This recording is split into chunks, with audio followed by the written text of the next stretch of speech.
ಯೆಶಾಯ 49ನೇ ಅಧ್ಯಾಯ. ಯೆಹೋವನ ಸೇವಕನ ಶ್ರೇಷ್ಠ ಕರ್ತವ್ಯ. ದ್ವೀಪ ನಿವಾಸಿಗಳೇ, ನನ್ನ ಕಡೆಗೆ ಕಿವಿಗೊಡಿರಿ, ದೂರದ ಜನಾಂಗಗಳೇ ಆಲಿಸಿರಿ. ನಾನು ಗರ್ಭದಲ್ಲಿದ್ದಾಗಲೇ ಯೆಹೋವನು ನನ್ನನ್ನು ಕರೆದನು, ತಾಯಿಯ ಉದರದಲ್ಲಿದ್ದಂದಿನಿಂದಲೂ ನನ್ನ ಹೆಸರನ್ನು ಹೇಳುತ್ತಿದ್ದಾನೆ. ನನ್ನ ಬಾಯನ್ನು ಹದವಾದ ಖಡ್ಗವನ್ನಾಗಿ ಮಾಡಿ ತನ್ನ ಕೈಯ ನೆರಳಿನಲ್ಲಿ ನನ್ನನ್ನು ಹುದುಗಿಸಿದ್ದಾನೆ. ನನ್ನನ್ನು ಚೂಪಾದ ಬಾಣವನ್ನಾಗಿ ರೂಪಿಸಿ ತನ್ನ ಬತ್ತಳಿಕೆಯಲ್ಲಿ ಮುಚ್ಚಿಟ್ಟಿದ್ದಾನೆ. ಆತನು ನನಗೆ, ನೀನು ನನ್ನ ಸೇವಕನೂ ನಾನು ಪ್ರಭಾವ ಹೊಂದಬೇಕಾದ ಇಸ್ರಾಯೇಲೂ ಆಗಿದ್ದಿ ಎಂದು ಹೇಳಿದನು. ಅದಕ್ಕೆ ನಾನು, ನನ್ನ ಪ್ರಯಾಸವು ವ್ಯರ್ಥ, ನನ್ನ ಶಕ್ತಿಯನ್ನೆಲ್ಲ ವ್ಯಯ ಮಾಡಿದ್ದು ಹಾಳೆ, ಬರೀ ಗಾಳಿಯೇ. ಆದರೂ ನನ್ನ ನ್ಯಾಯವು ಯೆಹೋವನಲ್ಲಿದೆ, ನನಗೆ ಲಾಭವು ನನ್ನ ದೇವರಿಂದಲೇ ಆಗುವುದು ಅಂದುಕೊಂಡೆನು. ಆಹಾ, ನಾನು ಯೆಹೋವನ ದೃಷ್ಟಿಯಲ್ಲಿ ಮಾನ್ಯನು, ನನ್ನ ದೇವರೇ ನನಗೆ ಬಲವು. ಯಾಕೋಬನ್ನು ತನಗೆ ಸೇರಿಸಿಕೊಳ್ಳಬೇಕೆಂತಲೂ ಇಸ್ರಾಯೇಲು ತನ್ನ ಕಡೆಗೆ ಕೂಡಿ ಬರಬೇಕೆಂತಲೂ ಆತನು ಗರ್ಭದಲ್ಲಿಯೇ ನನ್ನನ್ನು ತನ್ನ ಸೇವಕನನ್ನಾಗಿ ರೂಪಿಸಿದನಲ್ಲವೇ? ಆತನೇ ಈಗ ಹೀಗನ್ನುತ್ತಾನೆ, ನೀನು ನನ್ನ ಸೇವಕನಾಗಿ ಮಾಡಬೇಕಾದವುಗಳಲ್ಲಿ ಯಾಕೋಬಿನ ಕುಲಗಳನ್ನು ಉನ್ನತಪಡಿಸುವುದು, ಇಸ್ರಾಯೇಲಿನಲ್ಲಿ ರಕ್ಷಿತರಾದವರನ್ನು ತಿರುಗಿ ಬರಮಾಡುವುದು ಅಲ್ಪ ಕಾರ್ಯವೇ ಸರಿ.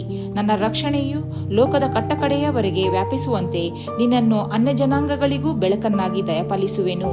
ಮನಪೂರ್ವಕವಾಗಿ ತಿರಸ್ಕರಿಸಲ್ಪಟ್ಟವನು, ಅನ್ಯಜನಾಂಗಕ್ಕೆ ಅಸಹ್ಯನೂ ಜನದೊಡೆಯರ ಸೇವಕನೂ ಆದವನಿಗೆ ಇಸ್ರಾಯೇಲಿನ ವಿಮೋಚಕನೂ ಸದಮಲ ಸ್ವಾಮಿಯೂ ಆದ ಯೆಹೋವನು ಹೀಗೆ ಹೇಳುತ್ತಾನೆ, ಯೆಹೋವನ ಪ್ರಾಮಾಣಿಕತೆಯನ್ನು, ಇಸ್ರಾಯೇಲಿನ ಸದಮಲ ಸ್ವಾಮಿಯು ನಿನ್ನನ್ನು ಪರಿಗ್ರಹಿಸಿರುವುದನ್ನು ಅರಸರು ನೋಡಿ ಎದ್ದು ನಿಲ್ಲುವರು, ಅಧಿಪತಿಗಳು ಅಡ್ಡ ಬೀಳುವರು. ಇದೇ ಯೆಹೋವನ ನುಡಿ.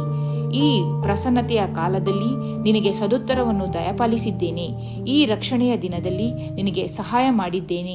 ನಾನು ನಿನ್ನನ್ನು ಕಾಪಾಡುತ್ತಾ ನನ್ನ ಜನರಿಗೆ ಒಡಂಬಡಿಕೆಯ ಆಧಾರವನ್ನಾಗಿ ನೇಮಿಸಿ, ಬಂದಿಗಳಿಗೆ ಹೊರಟು ಹೋಗಿರಿ, ಕತ್ತಲಲ್ಲಿರುವವರಿಗೆ ಬೆಳಕಿಗೆ ಹೊರಡಿರಿ ಎಂದು ಅಪ್ಪಣೆ ಕೊಟ್ಟು, ಹಾಳಾಗಿದ್ದ ಸ್ವಾಸ್ಥ್ಯಗಳನ್ನು ಅವರಿಗೆ ಹಂಚಿ ದೇಶವನ್ನು ಜೀರ್ಣೋದ್ಧಾರ ಮಾಡುವೆನು. ನನ್ನ ಜನವೆಂಬ ಹಿಂಡು ದಾರಿಗಳಲ್ಲಿ ಮೇಯುವುದು, ಎಲ್ಲಾ ಬೋಳು ಬೆಟ್ಟಗಳು ಕೂಡ ಅದಕ್ಕೆ ಹುಲ್ಲುಗಾವಲಾಗುವವು. ಅವರಿಗೆ ಹಸಿವೆ ಬಾಯಾರಿಕೆಗಳು ಆಗವು, ಜಳವು ಬಿಸಿಲು ಬಡಿಯವು. ಅವರನ್ನು ಕರುಣಿಸುವಾತನು ದಾರಿ ತೋರಿಸುತ್ತಾ ನೀರುಕ್ಕುವ ಒರತೆಗಳ ಬಳಿಯಲ್ಲಿ ನಡೆಸುವನು. ನನ್ನ ಸೃಷ್ಟಿಯ ಬೆಟ್ಟಗಳನ್ನೆಲ್ಲ ಸಮದಾರಿಯನ್ನಾಗಿ ಮಾಡಿ ನನ್ನ ರಾಜಮಾರ್ಗಗಳನ್ನು ಎತ್ತರಿಸುವೆನು. ಇಗೋ, ಇವರು ದೂರದಿಂದ ಬರುತ್ತಾರೆ. ಇಗೋ, ಇವರು ಬಡಗಲಿಂದ ಮತ್ತು ಪಡವಲಿಂದ, ಇವರು ಸೀನೀಮ್ ದೇಶದಿಂದ ಬರುತ್ತಿದ್ದಾರೆ. ಆಕಾಶವೇ ಹರ್ಷಧ್ವನಿಗೈ, ಭೂಮಿಯೇ ಉಲ್ಲಾಸಗೊಳ್ಳು, ಪರ್ವತಗಳೇ ಕೋಲಾಹಲ ಮಾಡಿರಿ. ಯೆಹೋವನು ತನ್ನ ಪ್ರಜೆಯನ್ನು ಸಂತೈಸಿ ದಿಕ್ಕಿಲ್ಲದ ತನ್ನ ಜನರನ್ನು ಕರುಣಿಸುತ್ತಿದ್ದಾನೆ. ಚಿಯೋನೆಂಬ ತಾಯಿ ಕಳೆದುಕೊಂಡ ಮಕ್ಕಳ ಪುನರಾಗಮನ. ಚಿಯೋನ್ ನಗರಿಯಾದರೋ, ಯೆಹೋವನು ನನ್ನನ್ನು ಕೈಬಿಟ್ಟಿದ್ದಾನೆ, ಕರ್ತನು ನನ್ನನ್ನು ಮರೆತಿದ್ದಾನಲ್ಲ ಅಂದುಕೊಂಡಳು. ಒಬ್ಬ ಹೆಂಗಸು ತಾನು ಹೆತ್ತ ಮಗುವಿನ ಮೇಲೆ ಕರುಣೆ ಇಡದೆ ತನ್ನ ಮೊಲೆಕೂಸನ್ನು ಮರೆತಾಳೆ. ಒಂದು ವೇಳೆ ಮರೆತಾಳೋ, ನಾನಾದರೆ ನಿನ್ನನ್ನು ಮರೆಯೇ. ಇಗೋ, ನನ್ನ ಅಂಗೈಗಳಲ್ಲಿ ನಿನ್ನನ್ನು ಚಿತ್ರಿಸಿದ್ದೇನೆ. ನಿನ್ನ ಪೌಳಿ ಗೋಡೆಗಳು ಸದಾ ನನ್ನ ಕಣ್ಣೆದುರಿನಲ್ಲಿವೆ. ನಿನ್ನ ಮಕ್ಕಳು ತ್ವರೆಪಟ್ಟು ಬರುತ್ತಿದ್ದಾರೆ. ನಿನ್ನನ್ನು ಕೆಡವಿ ಹಾಳು ಮಾಡಿದವರು ನಿನ್ನೊಳಗಿಂದ ಹೊರಟು ಹೋಗುತ್ತಾರೆ. ಕಣ್ಣೆತ್ತಿ ಸುತ್ತಲೂ ನೋಡು, ಇವರೆಲ್ಲರೂ ಕೂಡಿಕೊಂಡು ನಿನ್ನ ಬಳಿಗೆ ಬರುತ್ತಿದ್ದಾರೆ. ಯೆಹೋವನು ಹೀಗನ್ನುತ್ತಾನೆ, ನನ್ನ ಜೀವದಾಣೆ, ನೀನು ಇವರನ್ನೆಲ್ಲ ಆಭರಣವನ್ನಾಗಿ ಧರಿಸಿಕೊಳ್ಳುವಿ. ವಧುವು ಒಡ್ಯಾಣವನ್ನು ಕಟ್ಟಿಕೊಳ್ಳುವಂತೆ ನೀನು ಇವರನ್ನು ಕಟ್ಟಿಕೊಳ್ಳುವಿ. ನಿನ್ನ ಹಾಳು ಪ್ರದೇಶಗಳು, ನಿನ್ನ ಬೀಳು ಭೂಮಿಯು, ಕೆಟ್ಟು ಹೋದ ನಿನ್ನ ಸೀಮೆಯು, ಇವುಗಳಿಗೆ ಏನಾಗುವುದೆಂದರೆ, ನೋಡು, ನಿನ್ನನ್ನು ನುಂಗಿದವರು ದೂರವಾಗುವರು. ನಿನ್ನ ನಿವಾಸಿಗಳಿಗೆ ನೀನು ಸಂಕೋಚ ಸ್ಥಳವಾಗುವಿ. ಸಂತಾನವನ್ನು ಕಳೆದುಕೊಂಡವಳಾದ ನಿನ್ನ ಮಕ್ಕಳು, ಸ್ಥಳವು ನನಗೆ ಸಂಕೋಚ, ನಾನು ವಾಸಿಸುವುದಕ್ಕೆ ಸ್ಥಳವಾಗುವಂತೆ ಸರಿದುಕೋ ಎಂದು ಆಡಿಕೊಳ್ಳುವ ಮಾತು ಇನ್ನು ಮೇಲೆ ನಿನ್ನ ಕಿವಿಗೆ ಬೀಳುವುದು.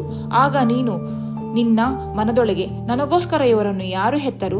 ನಾನು ಮಕ್ಕಳನ್ನು ಕಳೆದುಕೊಂಡವಳು, ಪುತ್ರಹೀನಳು, ದೇಶಭ್ರಷ್ಟಳು, ತಿರುಕಳು. ಇವರನ್ನು ಸಾಕಿದವರು ಯಾರು? ಆಹಾ, ನಾನು ಒಂಟಿಯಾಗಿ ಉಳಿದಿದ್ದೇನಲ್ಲ, ಇವರೆಲ್ಲಿದ್ದರು ಅಂದುಕೊಳ್ಳುವಿ. ಕರ್ತನಾದ ಯೆಹೋವನು ಹೀಗನ್ನುತ್ತಾನೆ, ಇಗೋ, ನಾನು ಜನಾಂಗಗಳಿಗೆ ಕೈಸನ್ನೆ ಮಾಡಿ ದೇಶಾಂತರಗಳವರಿಗೆ ನನ್ನ ಧ್ವಜವನ್ನು ಎತ್ತುವೆನು. ಅವರು ನಿನ್ನ ಕುಮಾರರನ್ನು ಎದೆಗಪ್ಪಿಕೊಂಡು ಬರುವರು, ನಿನ್ನ ಕುಮಾರ್ತೆಯರನ್ನು ಹೆಗಲ ಮೇಲೆ ಕರತರುವರು. ರಾಜರು ನಿನ್ನ ಸಾಕು ತಂದೆಗಳು, ಅವರ ರಾಣಿಯಗಳು ನಿನಗೆ ಸಾಕು ತಾಯಿಯರೂ ಆಗುವರು. ನಿನಗೆ ಸಾಷ್ಟಾಂಗವಾಗಿ ಅಡ್ಡಬಿದ್ದು ನಿನ್ನ ಪಾದ ಧೂಳಿಯನ್ನು ನೆಕ್ಕುವರು. ನಾನೇ ಯೆಹೋವನು, ನನ್ನನ್ನು ನಿರೀಕ್ಷಿಸಿಕೊಂಡವರು ಆಶಾಭಂಗಪಡರು ಎಂದು ನಿನಗೆ ಗೊತ್ತಾಗುವುದು. ಶೂರನಿಂದ ಕೊಳ್ಳೆಯನ್ನು ಕಸಕೊಳ್ಳಬಹುದೇ? ಭೀಕರನಿಗೆ ಸೆರೆಯಾದವರನ್ನು ಬಿಡಿಸಲಾದೀತೇ ಎಂದುಕೊಳ್ಳುತ್ತೀಯಾ? ಯೆಹೋವನು ಹೀಗನ್ನುತ್ತಾನೆ, ಶೂರನ ಸೆರೆಯವರು ಅಪಹರಿಸಲ್ಪಡುವರು, ಭೀಕರನ ಕೊಳ್ಳೆಯು ತೆಗೆಯಲ್ಪಡುವುದು. ನಿನ್ನೊಡನೆ ಹೋರಾಡುವವನ ಸಂಗಡ ನಾನೇ ಹೋರಾಡಿ ನಿನ್ನ ಮಕ್ಕಳನ್ನು ಉದ್ಧರಿಸುವೆನು. ನಿನ್ನ ಹಿಂಸಕರು ಸ್ವಮಾಂಸವನ್ನು ತಿನ್ನುವಂತೆ ಮಾಡುವೆನು. ದ್ರಾಕ್ಷಾ ರಸವನ್ನು ಕುಡಿಯುವ ಹಾಗೆ ಅವರು ಸ್ವಂತ ರಕ್ತವನ್ನು ಕುಡಿದು ಅಮಲೇರುವರು. ಆಗ ಯೆಹೋವನಾದ ನಾನೇ ನಿನ್ನ ರಕ್ಷಕನು, ನಿನ್ನ ವಿಮೋಚಕನು, ಯಾಕೋಬರ ಶೂರನು ಎಂದು ನರಜನ್ಮದವರೆಲ್ಲರಿಗೂ ಗೊತ್ತಾಗುವುದು.